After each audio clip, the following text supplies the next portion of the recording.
It's story time! Hello, Hyddenwell farmers. Handy dandy day to you. I had a viewer, a subscriber, ask me a question. They asked me, what is the closest to death working in veterinary medicine I've ever come to? And there are two incidences, but the closest has to be when I was in my late 20s. I was 29 years old and I was working at Johnny Cake Ranch down in Arkansas, way down on the Oklahoma border. And there was a load of bulls, and they would buy these from all over the places, the stockyards, bring them in. And the hospital that I worked for at the time, we were contracted to go and work on these bulls. Basically, we would vaccinate them, we would deworm them, we would also castrate them, and they were all like 700 to 800 pounders. And so what we would do is we would run them up in a chute, and then we'd squeeze them, and I get behind them, and I had this thing called the bander, and it looks like a ribbon, and it really tie it down tight. And I got behind this bull, and they didn't have him secure, and when I got in there, I was just the right distance, and that son of a gun kicked me. And when he did, he separated two of the ribs from my sternum, and I went back to the palpation chute, hit my head, and knocked me unconscious. And when I woke up, I was by myself. I guess it scared everybody to death that they thought I'd got killed, and I don't know where they went, but I come through and I popped my ribs and everything kind of warmed up, and I finished the job. But man, I paid for it. I paid for it for days and weeks and months. I mean, it really did hurt when I'd laugh. It was really bad. And so that was probably the closest, but there was another time that was really bad, and I was castrating a horse. Now, in my career, in my 27 years, I have castrated a lot of horses. And when I was in Arkansas and then I moved back to Kentucky, I don't know. It's just something that seemed, I guess because of my size or whatever, everybody thought I could castrate horses. But I've castrated thousands of horses. And, you know, there are just times where things just don't go right. And this one particular day, this nice man and lady brought their horses in, and this is a terribly tragic story, but at the same time, I learned a lot. When things don't go right, that's when you learn a lot of good stuff. And so she got the horses off of the trailer, and I went out and pre-medicated them. And one of the things that you want to do when you pre-medicate a horse for anesthesia is you want to see them get drunk. And experience will show you through your observations of how drunk they should be. I mean, they should have their heads down on the ground. They should be dragging.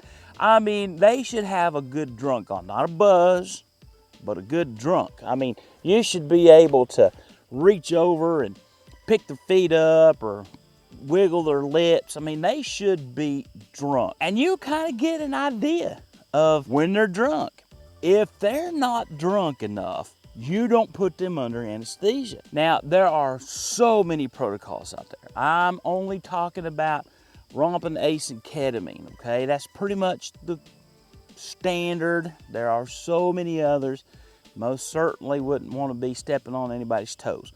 And I'm sure there are better ways to do it, but this is just the way I was trained. And so I would give them ace and romp them, and they would get really drunk. And you always want to look for this drunk, this certain drunk that they get. And if they don't get there, then you give them more until they get there. And then you can knock them out. And so these two horses, I gave one of them an IV injection of ace and rompum, and then I gave the other one an IV injection of ace and rompum. And I'm positive, I've done it a million times, that the drugs went in the veins. Well, after 20 minutes, those horses were trotting around like nothing had been given to them. And that was a head scratcher for me. I'm like, I don't understand. So they were so undrunk, can I say that word? That I re-gave both of those horses the full dose. And 20 minutes later, they weren't drunk. And at this particular time, now I'm worried. Okay, so I'm reading the labels on all of the drugs. I'm reading the expiration dates. I'm reading all the stuff. I'm double checking it all. And it all checks out. The very first horse that I gave the medicine to, I hit him a third time, and he seemed like he was getting to that drunk point. This right here is where, as an experienced veterinarian versus a young veterinarian, knows that, you know what, the signs ain't with me today. I need to just stop right here. But no, I was young, and I thought, see, you can't do that. You got to know. I thought this horse was drunk enough. And so I went ahead and gave him the IV ketamine. Well, the IV ketamine works, but the problem is ketamine without being drunk don't work for long, and it makes the horses crazy. So I proceeded to give him the IV ketamine, and he went down. So I jumped into going to work, and I got one testicle out and had him castrated.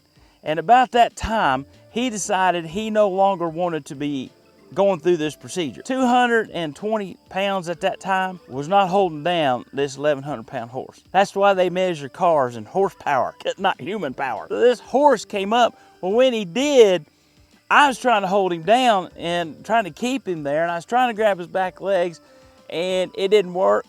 He threw me up into the air as he stood up. I come down and I landed. But did I tell you the horse was drunk? And when I landed on my back and on my side, and just so happens there was a ditch line, and I rolled down that little hill. And it's lucky that I did, because that horse came over and hit the ground with his butt and his back end right where I was a split second before. And had he landed on me where I was, in the position I was, he would have squished every bit of my guts out of my tail, nostrils, ears, eyeballs. It would have been like one of them squeezy toys that you can get at the Cracker Barrel. When you squeeze it, you know, and his eyes come out and his butt comes out. That's what I'd have looked like in real life. It was terrible. Well, I rode on down the hill, and I got up, and the horse laid there, and then he got up. And Hyddenwell farmers, I'm telling you, that was an odd moment, okay? Because I got one testicle out and the other one out. But the problem is that this old stallion was also herniated. And that's probably one of the reasons why when I took his one testicle out, he didn't want to be asleep no more. It's pulling on them belly receptors. So needless to say, I had to knock him back out again and evaluate him, and his guts was all hanging out through there. So sending him to UT at that point was not an option, and sewing him up was not an option, and the owners opted for euthanasia, because really that was the only humane thing to do. But yeah, I almost got killed that day. That was a bad day, bad tragic day. Horse number 2 did not get castrated. No way, under no circumstances. I said, you know what, we're gonna call it quits right here. And we loaded that horse back up, and I said, we'll try it another day. And I sent all of those drugs that I had in my cabinet, I sent every one of them to the trash can and ordered all new stuff. Never had a problem like that since. I still think that somehow or another my drugs was bad that day. If you have experience and you ignore that experience, whose fault is that? It's your fault. Thank you for joining me for story time here at Hyddenwell Farms. I really enjoyed that. God bless.